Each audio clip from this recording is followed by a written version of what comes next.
Oxford Bookworm's Library. Starter. The Girl with Green Eyes by John Escott. Read by Christopher Ragland. Published and copyright Oxford University Press, 2012.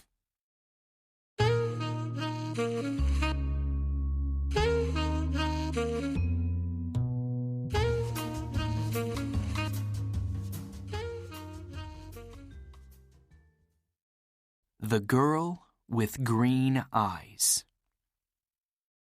Greg is a porter at the Shepton Hotel in New York. After work, he always goes for a coffee across the street. A girl is sitting in the coffee shop near the window.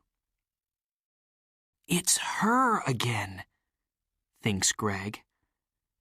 "She's here every afternoon. I'm going to say hello." Greg goes into the coffee shop and gets a coffee. Then he goes across to the girl's table. "Hi," he says. "I'm Greg. Can I sit with you?" "Okay," she says. "I'm Cassie."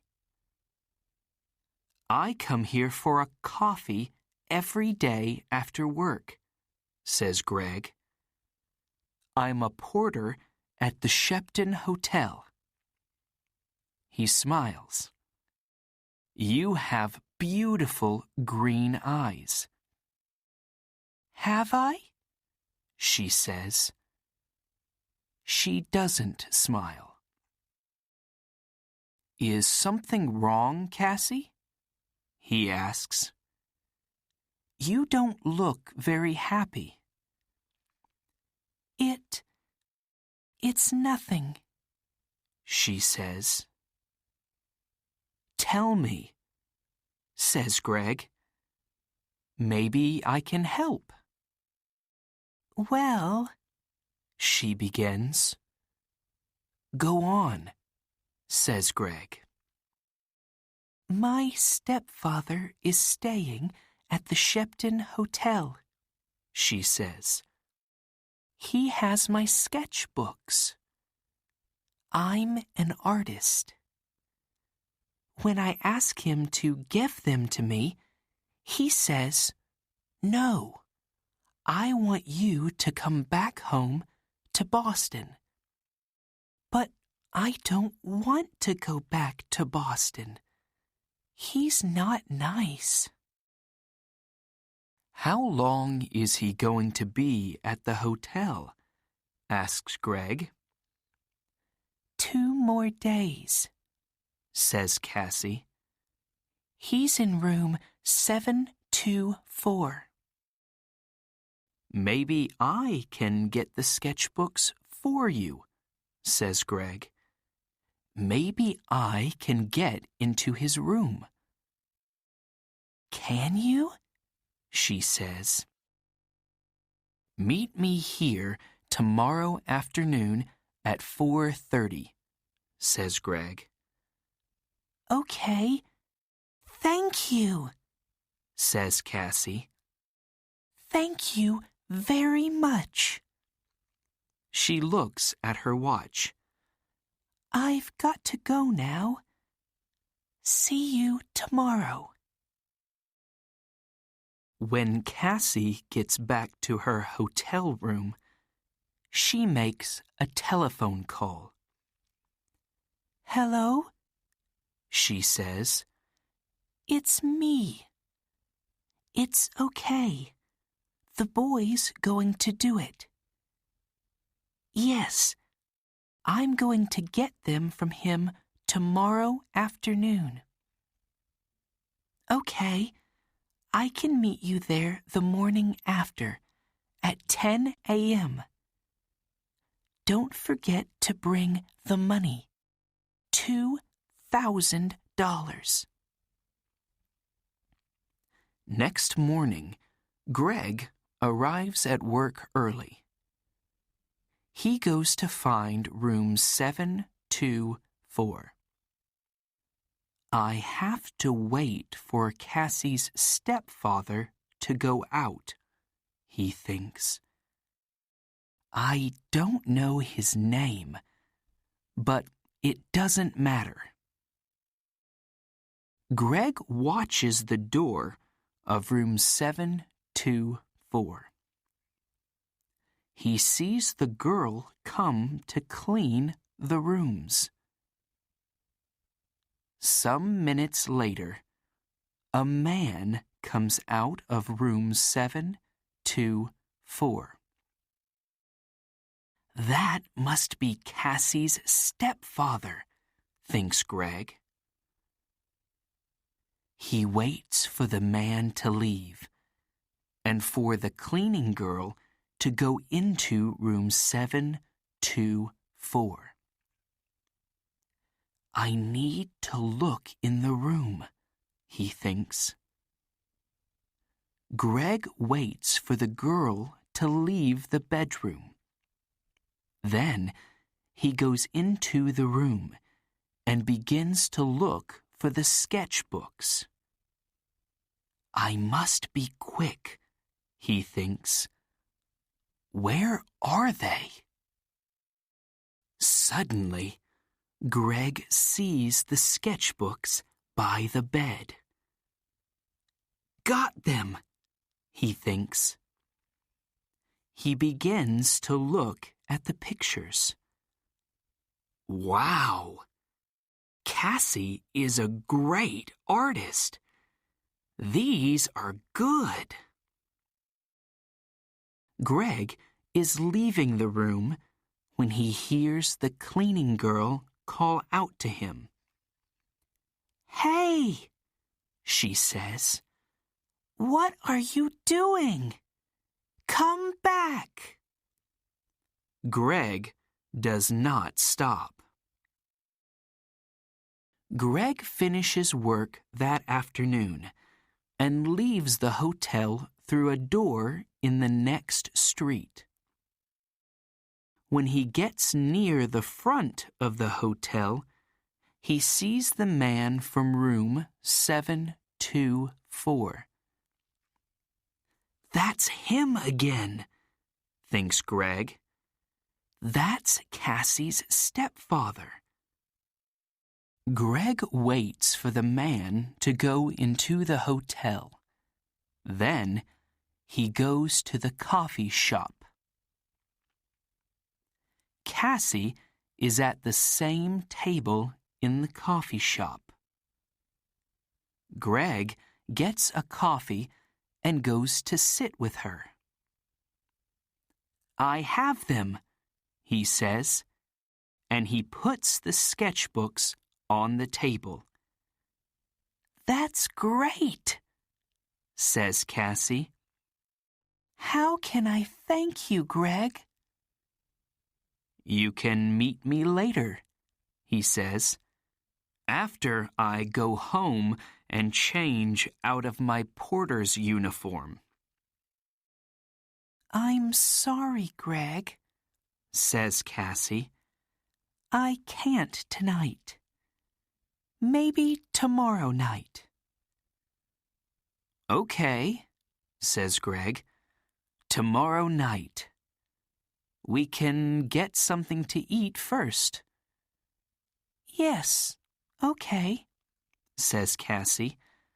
I have to go now, but meet me here tomorrow evening at 6 o'clock. Cassie gets up, ready to leave. Don't forget your key, says Greg. Oh, thanks, says Cassie. She takes it from him quickly. See you tomorrow. Greg is finishing his coffee when he sees his friend, Mike. You're in trouble, Greg, says Mike. Jake Russo's sketchbooks are not in his room. room 724. And there are CCTV pictures of you coming from that room. Who is Jake Russo? Asks Greg. Suddenly, he's not feeling very well. An artist, says Mike. His pictures sell for thousands of dollars, and his sketchbooks sell for thousands too. Do you have them? Asks Mike. No, a girl has them, says Greg. What girl? Asks Mike. A girl with green eyes, says Greg. And he tells Mike about Cassie and her stepfather. But it's not true, says Mike when Greg finishes speaking. Jake Russo doesn't have a wife or a stepdaughter. You have to find that girl and get the sketchbooks, Greg. And you have to do it before the police find you.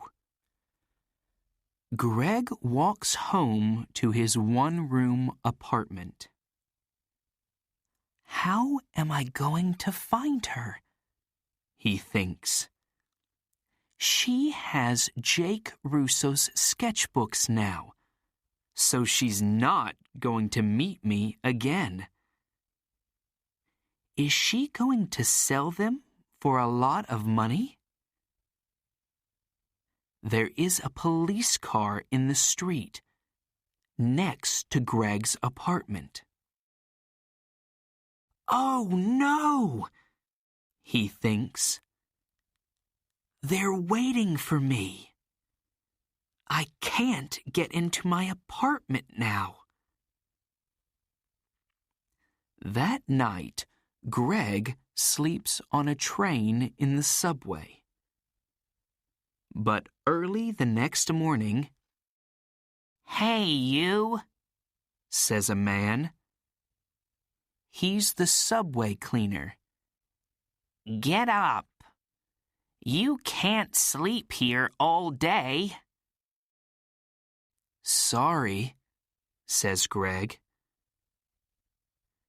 People are arriving to get their trains now. One of them stops and looks at a photograph in his newspaper, and then at Greg.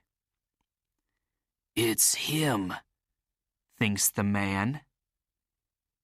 It's the young man in the newspaper photograph. The police are looking for him.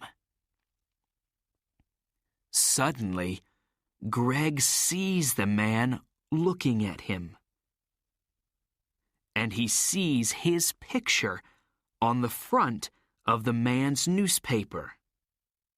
I have to get out of here quickly, he thinks.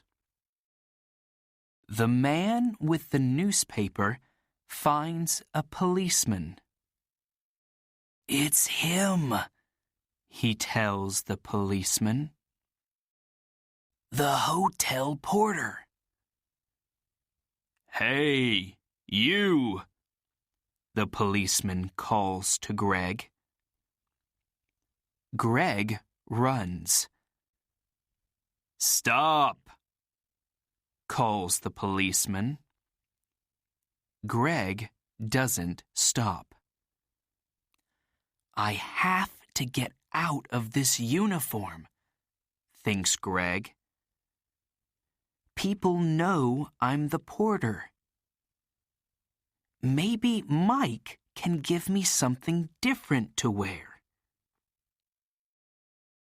When he gets to Mike's apartment, Mike opens the door. I need something to wear, Greg tells him. I can't go back to my apartment. my picture's in the newspaper, and—" "Yes, I know," says Mike. "It's okay. Come in." "Where's the girl?" asks Mike. "Do you know?" "No," says Greg. "What can you remember about her?" says Mike. "There must be something to help you find her." "Yes," Greg says suddenly. "Her key! A key to a room in the Dolphin Hotel. It's a small, cheap hotel near 42nd Street. She must be staying there." "What's the time?" "Nearly 9 o'clock, says Mike. "Maybe she's there now," says Greg. "I have to go." "Thanks, Mike." 20 minutes later, Greg is near the Dolphin Hotel. "Am I too late?" he thinks. Suddenly, Greg sees Cassie come out of the hotel. "Cassie!" he calls. "Wait! I have to talk to you." Cassie sees him, but she doesn't stop. There is a car waiting for her. She says something to the driver and gets into it quickly. "Oh no!" says Greg. "Pier 83, says an old man in the street. Greg looks at him. "What?" "The girl is going to Pier 83, West 42nd Street, for the Circle Line boat," says the old man. Greg smiles. "Thanks," he says. And he begins to run. Greg runs all the way to Pier 83.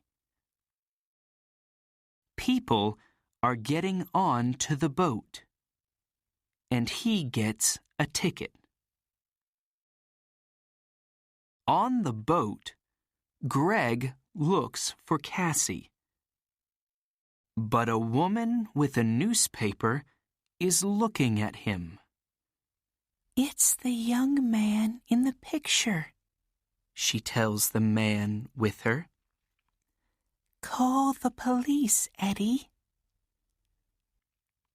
The man gets his phone and calls the police. Some time later, Greg sees Cassie. She is talking to a man. But Greg does not see two policemen get on the boat. They quickly find Greg. "Where are Jake Russo's sketchbooks?" the first policeman asks him. "I don't have them," says Greg. "You don't want me. You want her. She has the sketchbooks." "Hey, look! He's right," says the second policeman. The two policemen move quickly to Cassie and the man. "I don't understand, says Cassie. How? The two of you are coming with us, says one of the policemen. You're in trouble. Later, Greg and a policeman take the sketchbooks back to the hotel. Jake Russo is very happy to see them again. I'm sorry, Mr. Russo, says Greg, and tells him everything. It's okay, says the artist, smiling. But stay away from girls with beautiful green eyes.